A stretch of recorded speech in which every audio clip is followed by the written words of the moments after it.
con lectura e interpretación de documentos académicos. Y allí vamos a trabajar el documento académico como, o sea, explicar que un documento académico, sus características, tipología, los requisitos que debe cumplir, las fuentes de información sobre las cuales tienen que trabajar ustedes, las formas de presentación de los documentos académicos y la estructura que debe tener un documento académico.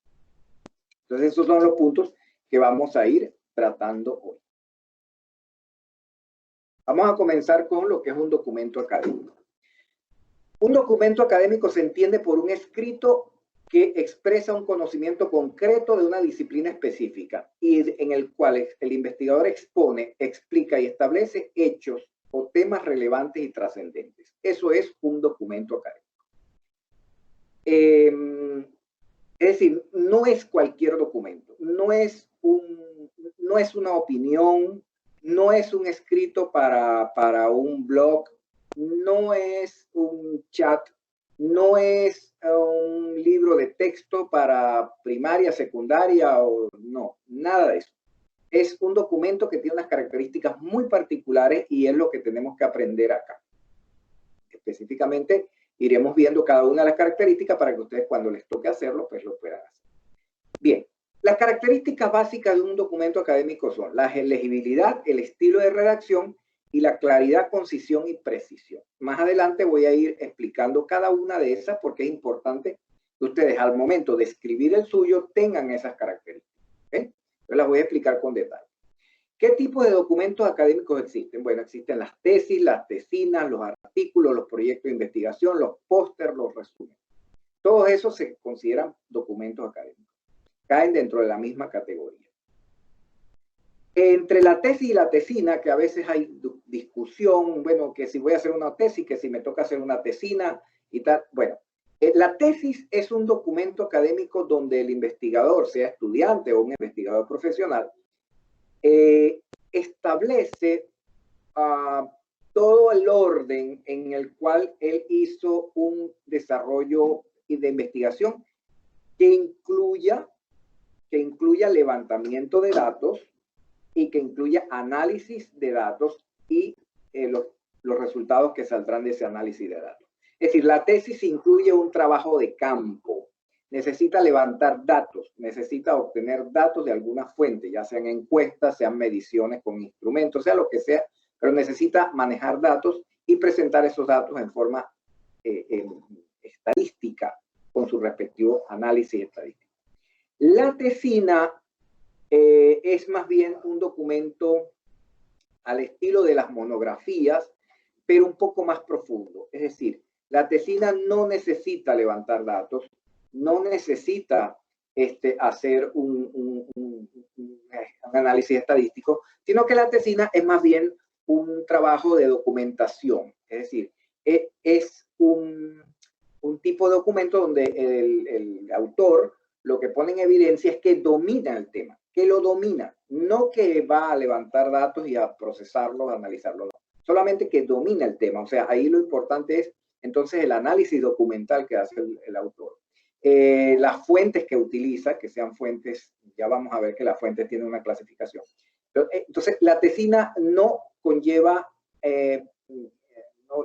captura de datos, no conlleva experimentación, no conlleva análisis.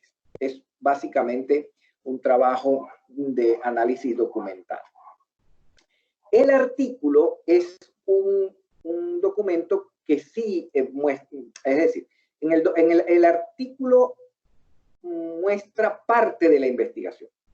Un artículo generalmente es un documento de pocas páginas, 2, 3, 4 páginas, que es publicable en una revista científica y que, digamos, va a un aspecto muy específico de la investigación completa que se está haciendo. A lo mejor muestra si el investigador tiene, digamos, 3 hipótesis, ya dijimos que podía tener de una en adelante. Si tiene 3 hipótesis, a lo mejor el artículo muestra una hipótesis, o sea, el resultado de una hipótesis. ¿Cómo dio a demostrar el investigador que esa hipótesis era verdadera o falsa? ¿Okay? Y a lo mejor de una investigación donde tenga 3 hipótesis, a lo mejor hace 3 artículos o más, dependiendo de la calidad, de la extensión que sea la hipótesis. Entonces, los tesistas en muchas universidades se les exige que, aparte de la tesis, publiquen artículos sobre el tema que están investigando. O sea, la tesis es el total, es donde se muestra todo el trabajo. Y los artículos muestran una parte de ese trabajo. Aunque el artículo es tan riguroso como una tesis, es decir, cuando se muestra un artículo tiene la misma rigurosidad que una tesis. Lo que pasa es que va hacia un aspecto más específico, ¿no? Y no hace falta hacer, digamos, un análisis documental tan grande, sino un poco más corto. El proyecto de investigación se utiliza cuando uno va a pedir dinero, finanzas para un proyecto, tiene que montar un proyecto de investigación. Es un documento muy parecido a un artículo, pero en el cual se establecen los lineamientos a trabajar durante el periodo de investigación. Se establece el tiempo, se establece la cantidad de dinero necesario, los recursos humanos necesarios. Es como una especie de informe preliminar que se le entrega al ente financiero, ya sea a la universidad, sea, bueno, cualquier ente que financie investigación, para que ellos estudien la propuesta que uno está haciendo y luego, bueno, si aceptan, le den las finanzas y los equipos para uno poder hacer la investigación. Entonces, eso se llama un proyecto de investigación, se considera también un documento académico porque tiene que tener la rigurosidad. Si no, simplemente no lo aceptan, ni siquiera lo leen.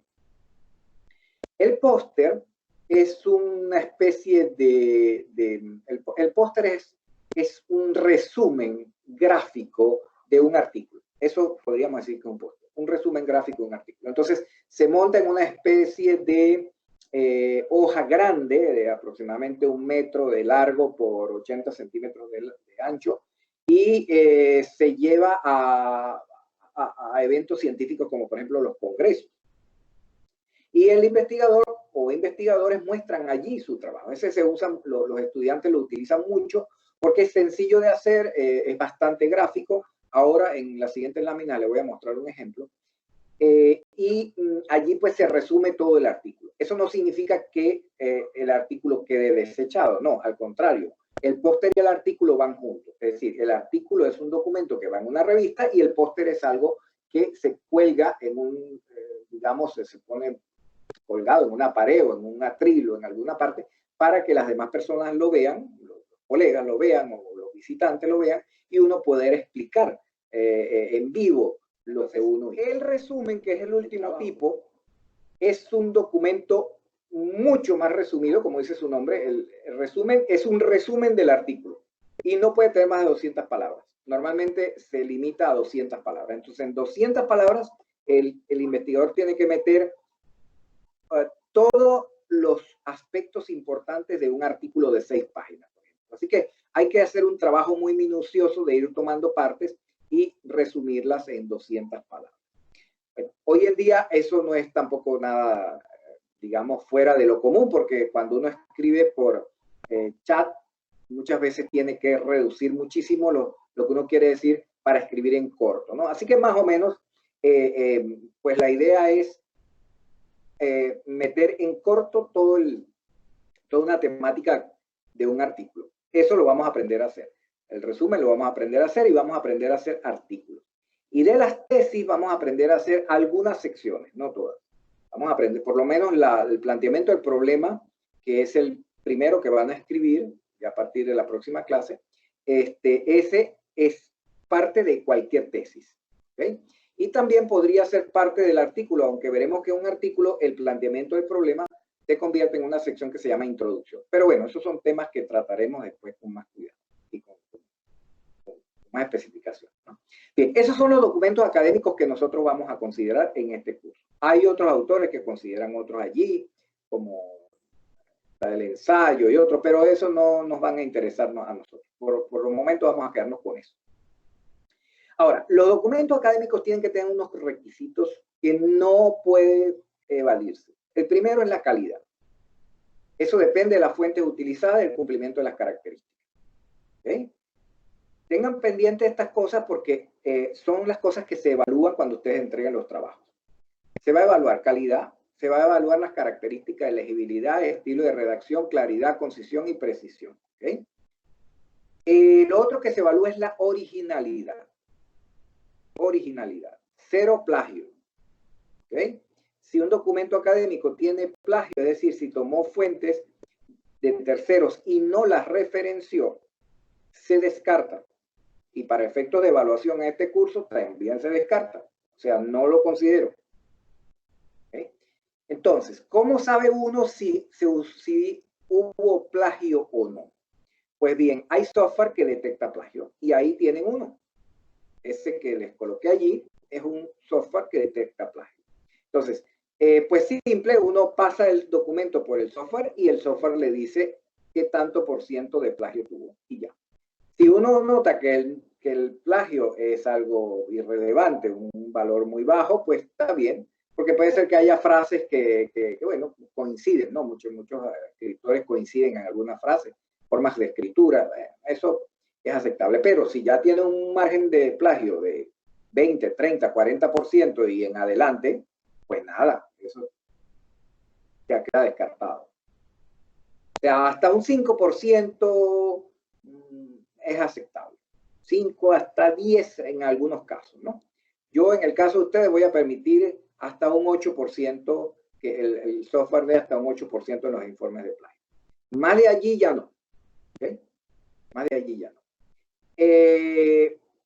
Otro punto es la validez de los resultados. ¿Qué significa eso?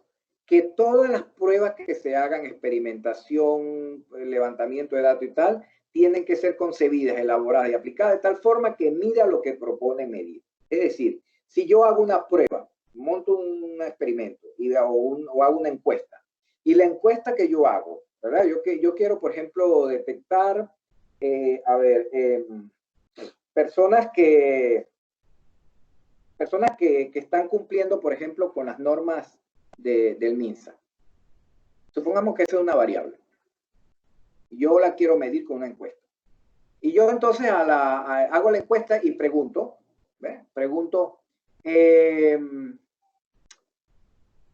algo como,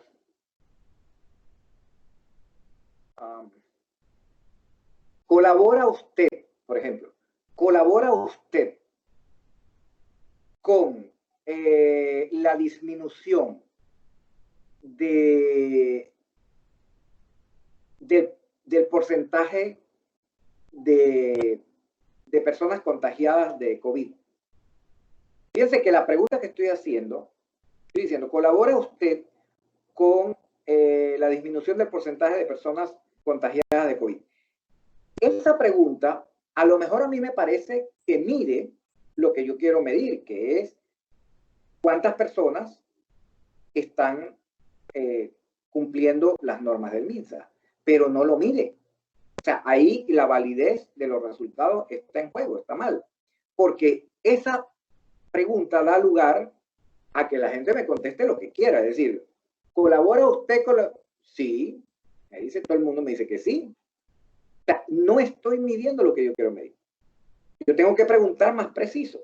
Tengo que preguntar, ¿cumple usted o ha cumplido usted, por ejemplo, la norma 1, la norma 2, la norma 3, la norma 4? Me tiene que responder a cada uno sí, no, sí, no, sí, no. Entonces, ya ahí yo voy con una pregunta más directa y probablemente eso sea una pregunta válida. De todas formas, estadísticamente hay forma de saber cuando una pregunta mide o no mide lo que uno quiere medir. Eso no es tema en este momento, pero sí les dejo saber que hay formas en estadística de uno saber si las preguntas que uno está haciendo, por ejemplo, en una encuesta, tienen validez. Así que dejo eso por ahí. Y lo otro es la pertinencia de los métodos y técnicas de estudio que tienen que ser aceptados por la comunidad científica. Es decir, si yo utilizo una técnica o un método que nadie utiliza, a menos que yo pueda defenderlo o sea una creación nueva, no está aceptado. Si a mí se me ocurre, qué sé yo, hacer una medición, por ejemplo, de diámetro de tornillos, y se me ocurre usar, en vez de un vernier, para medir con precisión el diámetro, utilizo una cinta métrica de esto de costurero. Bueno, esa técnica no está aceptada por la comunidad científica. Por lo lo tanto, no cumpliría con un requisito el documento y está desechado. Todas estas cosas, cuando no se cumplen, son motivo de desecho, o sea, desechar. En el mundo de la ciencia la cosa es blanco y negro. Es decir, el que revisa esto es así. Cumple, no cumple una, desechado. Cumple, se queda. No cumple, desechado. Así de simple. No hay medios tintes. Entonces, por eso es importante que ustedes dominen esta parte, para que sepan cuándo estarían en posibilidad de que se les diga, mira, esto está mal o está bien. Está bien. Bien, voy rápido con las características porque luego van a hacer un trabajo donde las van a poner en práctica. Así que ahí van a aprender más de lo que yo pueda decir. Bien, la legibilidad. En corto, significa que usted pueda leer el documento sin necesidad de usar ni lupa, ni ampliar, ni nada de eso. Tiene que ser legible el documento. O sea, las tablas se tienen que leer bien, no deben quedar borrosas. Los gráficos igual, las imágenes igual. Que las citas se lean bien, que las palabras todas se lean bien, que no le falten letras. Todo eso es legibilidad. Que tengan la correcta acentuación, los signos de puntuación, todo eso es legibilidad. Ahí les coloco cómo saber si un escrito cumple con su estilo correcto, porque una de las cosas que ustedes van a hacer en el trabajo es saber si un escrito tiene el estilo, perdón, ahí debería decir la legibilidad correcta. Perdón que ahí cometí un error. Cumple con la legibilidad correcta. Entonces, bueno, una forma de saber a ojo desnudo, usted ve el documento y si no le ve que, o sea, si lo puede leer completamente y hay fallas, pues usted es legible. Ok. Con respecto al estilo de redacción, significa que tiene que respetar las reglas. O sea, en esto hay unas reglas ya escritas y uno no se puede salir de ellas. Entonces, eso significa el estilo de redacción. Si usted cumple el estilo de redacción, significa que usted cumplió las reglas que están escritas para hacer el documento, y si no las cumple, pues no cumple el estilo de redacción. Entonces, por eso dice, manera de escribir peculiar de un escritor, respetando las reglas aceptadas en el ámbito del tema. ¿Cómo saber? Bueno, usted tiene que tomar las reglas, lee las reglas y ve el documento, y si cumple las reglas, cumple el estilo. Y si no cumple las reglas, no cumple el estilo. Así de fácil. ¿Qué significa la claridad? Significa que la escritura muestra un orden correcto de la estructura de la oración. Como ustedes saben, cuando estudiaron en español, sujeto, verbo, predicado. ¿Ok? O cualquier variante que acepte el idioma. Entonces, es válida. Pero hay que escribir correctamente. ¿Cómo se sabe si un escrito es claro? Bueno, ahí lo dice, si usa los conectores correctos, si evita la ambigüedad estructural, si evita la ambigüedad léxica, si evita frases repetitivas, eso que llaman frases muletilla, si la longitud de frase es adecuada, porque si usted usa una frase que tiene 3 líneas de largo y no le pone ni una coma, pues jamás no es claro nunca. ¿Ok? Entonces, la ambigüedad estructural, por ejemplo, es el orden incorrecto de las palabras. Si usted pone las palabras en un orden que no van, entonces pues no se puede leer claramente. Igual la ambigüedad léxica es poner palabras que tienen múltiples significados. Entonces, tampoco se debe hacer. Aquí hay que hacer, en esta cuestión que estamos hablando ahora, hay que ir descartando. Ustedes tienen que ir haciendo un proceso de limpieza mental allí. Ir descartando un montón quizás de malas prácticas que tienen con la escritura y que han venido desarrollando con los años y a lo mejor no les han corregido en otras asignaturas, pero aquí es importante porque yo tomo en cuenta todos esos detalles. La concisión. La concisión significa que se debe mencionar, que se debe evitar mencionar datos irrelevantes, obvios, que no aportan información o que ya se conocen. Entonces, ¿cómo se sabe si un escrito es conciso? Cuando es simple y directo, cuando no se repitan las mismas ideas, cuando las oraciones sean cortas, normalmente afirmativas y sencillas. No hay que adornar. En esta asignatura, olvídense de adornar, como en otras asignaturas que a lo mejor les exigen que adorne las frases, que la ponga más larga, que llene 4 páginas. No, aquí al contrario. Entre más corto y más conciso, mejor. evitar la doble negación, que es una práctica muy común, que empiezan diciendo,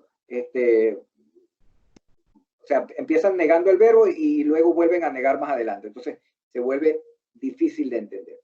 Si no usan dos palabras donde es suficiente una, es decir, si el español tiene una palabra para decir algo, pues no inventen más, o sea, pongan la palabra que es.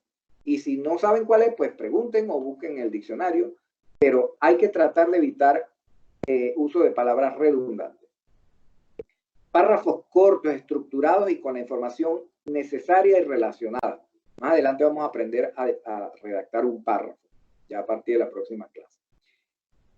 No se puede abusar de conectores, que a veces están escribiendo y ponen y que, pero y aunque, y sin embargo, y vuelven con el sin embargo, y no obstante, y tal. Cero de eso. Lo que es necesario, punto.